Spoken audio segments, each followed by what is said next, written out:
Assalamualaikum warahmatullahi wabarakatuh. Nahmaduka ya ghafuru ya syakuru masalli wa sallim barik ala sayyidina wa ala Muhammadin wa ala alihi wa sahbihi asma'in amma ba'du. Ini alhamdulillah kula saged bayar utang ini sama Habib Jinten. Karena beliau pernah rawuh di mbah saya di Fakhriyah.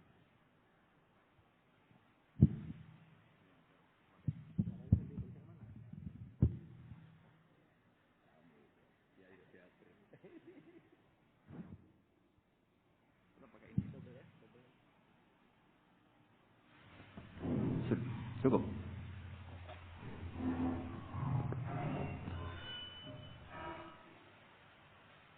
Bon, cekap saja. Terus dulu 3 tahun yang lalu kalau nggak salah beliau rawuh di Pondok Fakhriyah. Itu milik mbahnya Ki Hamid Pasuruan, juga masih mbah saya, Ki Abdullah bin Umar. Mbah saya namanya Fatimah binti Idrus bin Umar. Masih ingat saya ketika itu beliau menyebut satu ayat, wattaba'tu millata abai. Ini kata beliau Ustadz Mansur, umumnya orang tuh ingat kehormatan bapak-bapaknya yang keren-keren. Tapi kata Habib Jinten, baca wattaba'tu, yang penting tuh ikutnya, bukan bapaknya. Terus masih ingat. Terus Gus-Gus diem semua. Sadar kalau dimarahin Habib Jinten. Ya Gus-Gus diluk semua, tak tanya kenapa diluk. Ini orang dari Jakarta kok marah Gus-Gus. Ya itu unik, itu cara istidlal guru-guru kita. Jadi kalau wattaba'tu millata abai, kata beliau rohnya itu di wattaba'tu itu. Ittiba awal cuma istakhir ittiba awalan baru bangga dengan bapak-bapaknya. Jangan bangga dulu, enggak ittiba gitu loh. Jadi alim dulu baru bangga Habib Jinten. Jangan bangga muridnya Habib Jinten ndak alim-alim. Gitu Beb.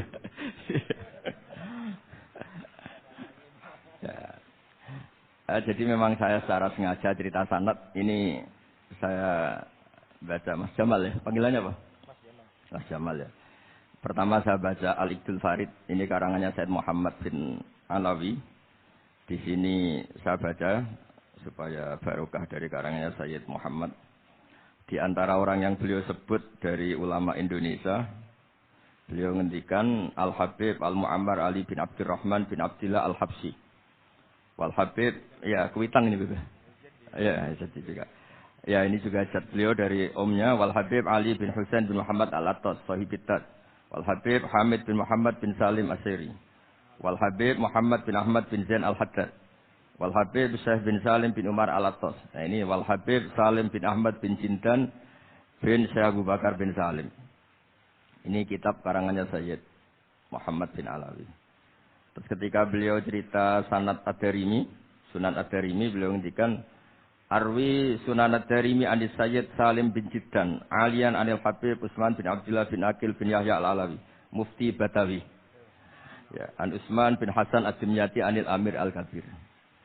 Jadi keberadaan Habib Salim ini mudawwan, selain faktanya beliau sering taklim juga mudawwan dibukukan.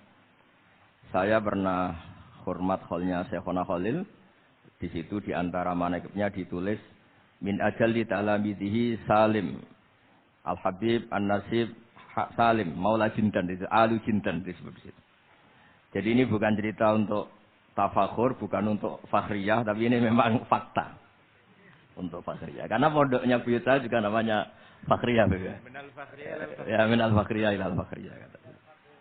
Nah, ini tentang sanad. Tadi saya sudah mentasihkan beliau dan beliau mengkuatkan hujah kita. Dulu ketika Habib Salim banyak orang yang menyalahkan orang pakai celana, Beb. Nanti jenengan yang cerita. Beliau juga bela kultur itu. Saya pernah baca di kitabnya Said Muhammad Alawi, judulnya itu Manhajus Salaf fi Fahmin Nusus. Di kitab saya itu halaman 423. Nanti bisa dicek halaman 423. Di situ ada kata-kata wa kanat sunnatu Rasulillah sallallahu alaihi wasallam annahu yat'amu ma yajiduhu fi ardi wa yalbasu ma yajiduhu wa yarkabu ma yajiduhu mimma abahahu wa ta'ala. Terus beliau cerita, siapapun yang makan faman at'ama ma yajiduhu fi ardi fa huwa al-muttabi' lis sunnah. Kama annahu hajjal baita min madinati nafsi. Faman hajjal baita min madinati nafsi fa huwa al-muttabi' lis-sunnah. Jadi supaya perasaan orang Indonesia ketika berpakaian seperti ini, seperti saya, seperti teman-teman ini, tetap tercantol, tetap terhubung oleh Rasulullah Shallallahu Alaihi Wasallam. Misalnya Nabi, karena beliau itu orang Madinah, tentu hajinya atau mikotnya dari Dzul Khulaifah. Karena kita orang Indonesia lewat Yalamlam ya harus lewat Yalamlam. Waqta Rasulullah li ahli Madinah Dzul Khulaifah, wa li ahli Syam al-Juhfah, wa li ahli Najdin Qarnan. Wali ahli Yaman Yalamlam. Jangan mentang-mentang ikut sunnah Nabi terus orang Yaman mikotnya dari Dzul Khulaifah. Orang Sam juga dari Dzul Khulaifah. Semua itu harus min madinati nafsi. Sama seperti Rasulullah yat amu ma yajiduhu fi ardi. Kita juga nat'am ma najiduhu fi ardina. Sehingga jangan sampai umat Islam yang perilakunya keseharian ini sudah baik kemudian merasa tercerabut dari sunnah Rasulullah sallallahu alaihi wasallam. Karena Nabi seperti mana kita ingin dan kita tahu ketika ada orang Arabi bilang Allahumma arhamni wa Muhammadan wala tarham ma'ana ahadan. Ya Allah, hanya saya dan Muhammad yang perlu engkau kasihani, yang lain jangan. Kata Nabi, laqad tahajjarta wasi'an. Rahmat Allah yang luas ini kamu persempit. Hanya karena mungkin kita orang Jawa, orang Indonesia. Makanya saya ini bangga ngaji sama Mbah Mun. Beliau orang Jawa, saya ngaji juga hanya di Indonesia. Tapi guyonannya Mbah Mun dulu itu lucu. Wong koyok kon itu kayak orang Jawa, kayak kamu itu mesti ada yang alim. Karena Islam ini kafatal linnas. Makanya yang ahli nahwu itu Imam Sibawayh, padahal beliau Persia. Imam Ghazali juga bukan orang Arab, tapi alim hujatul Islam. Karena Allah ingin memaklumatkan bahwa agama ini kafatal linnas. Bukan milik orang Arab saja, bukan milik siapa saja, tapi kafatal linnas. Makanya kita harus bangga dengan tradisi para habaib. Ada Rauhah Bukhari. Bukhari itu kita tahu namanya itu Muhammad bin Ismail, bin Ibrahim bin Mughirah. Setelah itu sudah namanya bin Bardasbah. Maula al-Ju'fi ini Bardasbah itu orang yang dulu diislamkan keluarga al-Ju'fi. Itu Mbah Mun kalau guyon itu Bardasbah, cara Jawa, Parmin, Parlan. Tapi nyatanya dia putu alim alamah namanya Imam Bukhari. Artinya kita tentu sepakat, sangat-sangat sepakat, sangat menghormati orang-orang yang arfa'u minna nasaban kayak para habib. Tapi para habib juga mau ngakui kayak pakai Bukhari as-Sahihul Kutub ba'da Kitabil al-Bukhari. Sehingga memang nggak pernah ada masalah secara sanad, secara tradisi. Di kitabnya Sayyid Muhammad ini ada sanad dari ulama India yang orangnya juga macam-macam dari marga macam-macam. Jadi saya mohon barokahnya sanad ini kemudian kita tahu apa sih sanad itu. Sanad itu ya kadang-kadang harus lewat orang yang mungkin kita tidak cocok. Dulu itu ada sahabat tanya, kalau mencium istrinya pas Ramadan itu sah apa enggak? Kebetulan ditanya itu Maimunah. Enggak tanya Saudah karena sangat yakin enggak itu, kalau Saudah itu enggak. Itu Maimunah jawabnya, kalau kita tidak ngalamin, coba tanya Aisyah yang potensi ngalamin dicium pas Ramadan. Sebetulnya istri yang Nabi itu sama Aisyah itu ya agak gimana yang namanya Doro itu ya rival. Akhirnya tanya, ya Aisyah, gimana hukumnya lelaki mencium istrinya pas Ramadan? Ya dijawab sama Aisyah, qabbalani Rasulullah wa huwa shaim. Yang lainnya nggak bisa jawab, nggak ngalami. Jadi sanad tuh kadang ya cocok nggak cocok ya, memang itu fakta. Cara mandi junub. Kayak apa pinternya sahabat cowok kalau mandi junub ya tidak tahu. Akhirnya tanya sama Sayyidah Aisyah, sama Sayyidah Maimunah. Apapun dekatnya istri Rasulullah, kalau perang ya tidak tahu. Wong itu lelaki. Begitu juga. Afdolus sahabat kayak Abu Bakar. Kadang harus mendapatkan hadis dari orang-orang yang nyon sewu agak desa. Bahkan kadang maula kayak Sauban. Kayak Rabi'ah bin Ka'ab. Orang-orang biasa sekali. Khodim dulu. Tapi ini kan barokahnya khodim itu tahu keseharian Rasulullah SAW di dalam. Misalnya Anas. Apa kenangan kamu dengan Rasulullah? Kenangan saya itu saya khodam tu Rasulullah SAW asyra sinin. 10 tahun saya itu tidak pernah melakukan sesuatu ditanya Nabi 5 sonata. Walalise entaratu 5 tarokta. Sehingga kalau saya pas baik itu ya gak berani tanya anak dalam saya, ngapain kamu? Dan sama kan pinter anut sunnah Rasulullah SAW. Akhirnya kan dalam keluarga saya naik beb kemudian nak tahu ditakoi. Jadi Hal-hal seperti ini tuh keseharian yang harus kita suka. Di antaranya lagi, inna min khiyari ummati fi ma nabba'ani al-malul a'la. Kauman yathakuna jahron. Di antara nanti umat pilihanku adalah orang-orang kalau tertawa itu keras sekali. Kauman yathakuna jahron. Itu dulu juga, padahal ada riwayat kasratu dhahki tumitul qalba. Banyak tertawa itu bisa mematikan hati. Tapi ini juga dilawan kalau banyak cemberut bisa frustasi. Nah, sehingga di ilmu ini ceritakan nanti di Tasawuf Habib Jintan. Semoga nasinya bener. Saya tamu pasti dihormati. Nggak penting bener ndak itu nggak penting. Yang penting tamu itu dihormati. Ya kebetulan saya ini tadi kan hormat mbah saya masih mbah saya Mbah Mutamakin di Hajan. Terus pagi tadi hormat buka luar di Sunan Kudus. Jam 7 saya tadi di Kudus. Ya, akhirnya sama teman-teman difasilitasi disuruh naik pesawat tadi jam 11 tadi. Tapi saya tidak capek karena memang saya senang cerita sanad. Tapi yang lucu-lucu saja. Nanti yang serius jangan saya, yang lucu-lucu saja. Biar lucu sampean tuh tidak ngawur, tapi ada sanadnya. Ada seorang mufassir yang bilang ketika nafsiri wa annahu wa adhaka wa abka. Allah itu zat yang memberi kamu tertawa. Mbok kamu ingin susah, tidak akan tertawa. Tapi kalau Allah menghendaki ya tertawa aja. Ada orang miskin frustasi, maunya nggak tertawa. Tahu-tahu jalan-jalan ngerti badut, ya akhirnya tertawa. Ya karena adhaka itu fi'lullah. Kalau Allah menghendaki mau apa? Karena adhaka itu fi'lullah. Nggak bisa.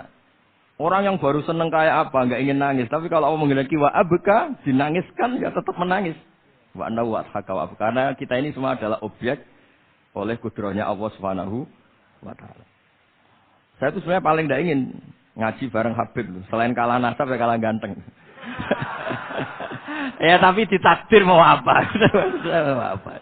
Ya sudah sami'na wa ata'na. Jadi saya saat ini tidak cari pahala benar, tapi pahala tawaduk karena diundang ya ada susah. Tidak penting benar salah, penting tawaduk. Jadi saya tadi sedang rayu sama Allah, ya Allah, saya kali ini tidak cari benar, cari tawaduk. Dah mesti pahalanya besar tawaduk. Jadi supaya Islam ini gampang ya. Saya pernah cerita ke kiai yang khusyuk. Kalau sholat lama sekali tak cerita ini hadis. Nabi itu gak pernah menegur orang yang sholat cepat. Yang ada itu sanad negur sholat lama. Terus tak cerita ini hadisnya Mu'ad. Tertawa-tawa dia. Gus kamu itu raan kok masih punya dalil. Saya punya sanad. Ada nggak sanad Nabi negur orang yang baca surat pendek? Nggak ada. Yang ada itu yang baca surat panjang. Nanti bisa direvisi sama Habib Jitin. Kalau nggak cocok, tapi ini yang rileks-rileks. Karena potongan Islam Jawa ini kalau tidak berat-berat, nggak akan kuat. Jadi ya sudah. Inna minkum munafirin katanya Nabi. Sholat yang terlalu lama itu munafir kata Nabi. Afattanun anta ya Mu'ad. Kamu bikin umat ini nggak nyaman karena kalau kamu jadi imam itu lama sekali. Ini alhamdulillah betul. Hadis ini harus kita hafal betul. Nah. Supaya Islam ini meskipun pilihan-pilihan keseharian itu ada sanad itu saja kepentingan saya. Yat amu ma yajiduhu fi ardi wa yalbasu ma yajidu wa yarkabu ma yajidu. Saya sering beb di tahun wong desa-desa ku anak kula teknik cetaki tapi mboten enten kurma wis nganggo degan ae. Lho Gus dari kiai-kiai ku kurma. Kurma itu halawiyat. Ya degan juga termasuk halawiyat. Ya sudah. Kalau kamu ingin sunnah Rasul Nabi enggak pernah sholat di Indonesia, berarti kalau kamu sholat ke Mekah dulu katanya. Maksud saya supaya orang itu nyaman dengan Rasulullah itu hadir di semua sisi kehidupan kita. Kalau dalam istilah Sayyid Umar Hafid, Faruhu Muhammadin sallallahu alaihi wasallam awsa' wa asra'. Kalau kamu bisa tawassul dengan Nabi Ibrahim, Nabi Musa dan beliau-beliau bisa datang ketika Lailatul Mi'raj untuk hormat Rasulullah sallallahu alaihi wasallam di Baitul Maqdis, Faruhu Muhammadin awsa' wa asra' kata beliau. Jadi bisa datang di kapan saja di mana saja. Jadi jenengan meskipun di Indonesia tidak usah khawatir, kita semua ini dilihat Rasulullah SAW. Dan cara lihat Nabi itu gampang, tidak kayak kita. Kata Rasulullah, hayati khairun lakum, wa mamati khairul lakum. Saya kalau masih hidup juga baik untuk kalian. Anda bisa cerita hadis dengan saya, sering bercengkrama. Dan ketika saya wafat kata Nabi, saya sudah dekat sama Allah Taala. Kalau melihat kamu baik, saya muji Allah. Kalau melihat kamu salah, saya mintakan ampun. Makanya saya ini jenis kiai yang jarang istighfar. Ini bukan karena sombong. Saya ulang lagi bukan karena sombong. Saya itu pengagum Sufyan Ats-Tsauri. Itu di antara saya itu jarang berdoa misalnya. Ketika ditanya, kenapa kamu jarang berdoa? Selagi saya ngajar, kata beliau ini, selagi saya ngajar, itu masuk hadis ala khulafai rahmatullah. Waman khulafau kaya Rasulullah alladzina yuhyuna ma amatahun nas min sunnati. Jadi kalau saya baca Bukhari, otomatis dapat doanya Nabi ala khulafai rahmatullah. Timbang kamu doakan nangis-nangis gak jelas mandinya, mendingan mulang gitu. Terus kedua, doa hamalatil arsy. Alladzina yahmiluna al-arsya man hawlahu yusabbihuna bihamdi rabbihim wa yu'minuna bi wa yastaghfiruna. Kita semua sudah diistighfari sama malaikat hamalatul arsy. Rasulullah juga wastaghfir li dzambika walil mu'minina wal mu'minat. Fastighfaru Rasulillah qad kafana wa fawqal kifayah kata beliau. Artinya gini, kalau Kangkang jarang istighfar jangan karena sombong, manfaatkan fasilitas ini gitu. Ini penting. Jadi semua itu jangan sampai kita ada istighfar karena jafa, karena jafatul qalb, karena qaswatul qalb. Enak lah kalau ada fasilitas gitu, ada fasilitas. Itu kalau saya pidato di depan Gus-Gus. Kalau di depan Habib berani di depan Gus-Gus. Itu ada yang setengah beling, setengah ada alim, ada yang alim. Terus yang beling-beling pesan sama saya, Gus tolong bela kami maksudnya. Ya kadang-kadang mubalek kan order pesanan itu. Terus tak bacain ayat, walladzina amanu wattaba'athum dzurriyyatuhum biimanin alhaqna bihim dzurriyyatahum wama alasnahum min amalihim min sa'. Orang aba-abanya iman, anaknya iman itu nanti surganya disertakan mbahnya, meskipun kelas amalnya ndak sama. Jadi mbah-mbahnya alim alama, anaknya yang ndak alim nanti surganya sama-sama yang alim. Kenapa sih kalau ada fasilitas nggak dipakai? Pakai aja, nggak apa-apa kan. Yang alim yang komplain. Sudah kamu yang alim dihormati, dicucup, salami template, yang ikhlas saja, tidak usah protes kata saya gitu. Artinya saya inginlah keseharian kita yang awam, yang apa itu harus cari backupan hadis. Supaya semua keseharian kita itu ada apa? Sanad. Misalnya sampean kalau malam itu nggak bisa tidur. Tahajud ndak, witir ndak, ya mutolaah ndak. Tapi lihatlah itu sebagai tarkul ma'asi. Apa tarkul ma'asi aja? Alhamdulillah. Malam ini saya ndak zina, ndak maling, ndak dugem. Coba kalau kamu malam-malam di kamar, itu namanya apa? Ndak tahajud, ndak witir kan? Tapi kamu harus syukur karena itu tarku zina, tarku sarikoh, tarku kada wa kada. Supaya kamu tetap syukur sama Allah Ta'ala. Izmamin mubakhin ila wa yatahaqqaqu bihi tarku haramim ma. Setiap mubah yang kita lakukan pasti di saat itu ada haram yang kita tinggalkan. Makanya dulu banyak orang-orang soleh yang semalaman tuh guyon sampai pagi. Bukan karena ingin urakan enggak, karena mengalahkan setan. Malam itu godaan mungkin ingin ngintip siapa itu masih kuat sekali. Ingin nonton siapa itu kuat sekali. Terus setan dilawan dengan guyon. Ternyata setelah guyon tuh asik, tahu-tahu pagi dangdutannya selesai. Oh itu setan bisa setruk melawan orang alim seperti ini. Karena nilainya tarkul masih. Meskipun dengan cara guyon, karena kalau yang cara wiridan itu calon wali. Kalau yang enggak calon wali ya pokoknya tarkul maksiat. Maksud saya supaya harian kamu yang biasa-biasa saya ini menjadi luar biasa karena ada sanad. Ada apa? Ada sanad. Makanya dulu ulama-ulama itu kalau ngelawan setan itu pakai faroh, pakai seneng.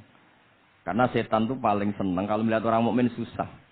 Kalau susah terus ngersulo, kalau ngersulo gugat kodok qadar. Disebut innaman najwa minasyaiton liyahzunal ladzina amanu. Jadi setan itu targetnya supaya orang mukmin itu resah. Kalau resah gugat. Pertama gugat orang tua. Ngapain sih jadi anaknya orang miskin? Jadi susah kita kan. Kalau yang enggak mulia ngapain jadinya parman? Kalau saya Habib kan langsung mulia, kalau Gus kan langsung mulia. Gugat orang tua. Gugat sana, gugat sini. Tapi kalau kamu sudah senang wajah pesek, welek, keriting, sawan ngerah kawan.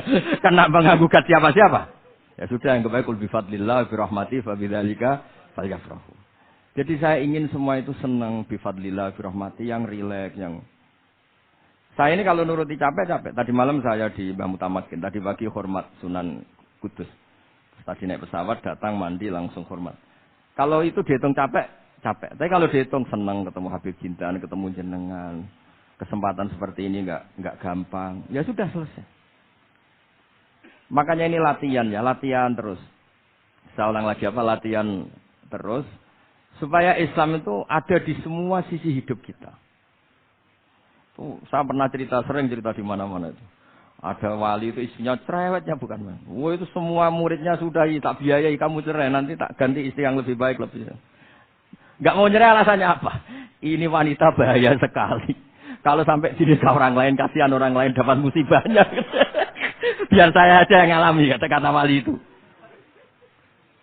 Jadi dia tidak ingin, makanya ada juga kiai di santri bullying di rumah teh. Santri ini nak pindah pondok, merusak pondok uang, mendingan pondok kuai. Jadi dia handle. Terus sekarang apa? Dia handle daripada merusak pondok orang lain, mendingan pondok. Jadi cerita-cerita seperti ini harus kita kaji. Supaya semuanya itu pakai sanad ilmu. Sama lihat di kitab Ihya ini. Ada bab-bab di Ajaibul Qalb. Apa di bab apa? Ajaibul. Di situ kayak apa Imam Ghazali memerankan orang-orang pilihan Allah yang menjadi gampang melihat keseharian. Misalnya gini, misalnya Islam zaman akhir kan katanya tantangannya banyak. Coba kalau baca ayat wa ya'ballahu illa yutimma nurah wallahu mutimmu nurih. Agama ini milik Allah, diurus oleh Allah taala. Islam ke Indonesia itu enggak ditunggoni Nabi. Nabi sudah intaqala ila rafiqil a'la. Kadang di kampung-kampung di Islam nomodin. Ya jalan karena ini agama Allah. Kita ditinggal-tinggal orang yang lebih baik ketimbang kita. Islam kita tunggui. Ya jalan, memang ini agama Allah yang ngurus Allah. Kamu tidak usah khawatir. Jadi senang kita bukan karena dablek, karena yakin jaminan Allah Subhanahu wa taala. Jangan sampai kamu itu senang karena dablek, karena arogan, jangan. Karena bidomanillah, yakin bidomanillah wa bi kafalatillah. Seperti senangnya Sayyid Abdul Muttalib. Ketika Ka'bah mau dirubuhkan Abraha, ada penyerangan Abraha. Ini yang Mbah Mun sering cerita ini. Wah itu semuanya kalah. Terus takut, man Sayyidu Hadhil Wadi. Siapa tuan di sini? Abdul Muttalib. Abdul Muttalib itu datang dengan wibawanya yang luar biasa. Abraha itu sampai bingung dia. Kalau duduk di singgasana dia disalahkan orang banyak. Karena raja kok duduk berdua sama orang yang tidak raja. Kalau Abdul Muttalib di bawah, dia nggak punya nyali karena ada haibahnya Sayyid Abdul Muttalib. Oh, oleh takdim luar biasa. Setelah itu tanya, apa keinginan kamu? Saya tidak ingin perang, saya hanya ingin merobohkan Ka'bah. Ternyata Sayyid Abdul Muttalib jawabnya apa? Unta saya yang 100 lo kembalikan dulu, tidak usah cerita Ka'bah. Kagetnya bukan main Abraha. Kamu ini pemimpin yang nggak benar. Ka'bah itu dinu kawa dinu abaik, itu kan agama kamu. Mau saya robohkan kamu malah bicara unta.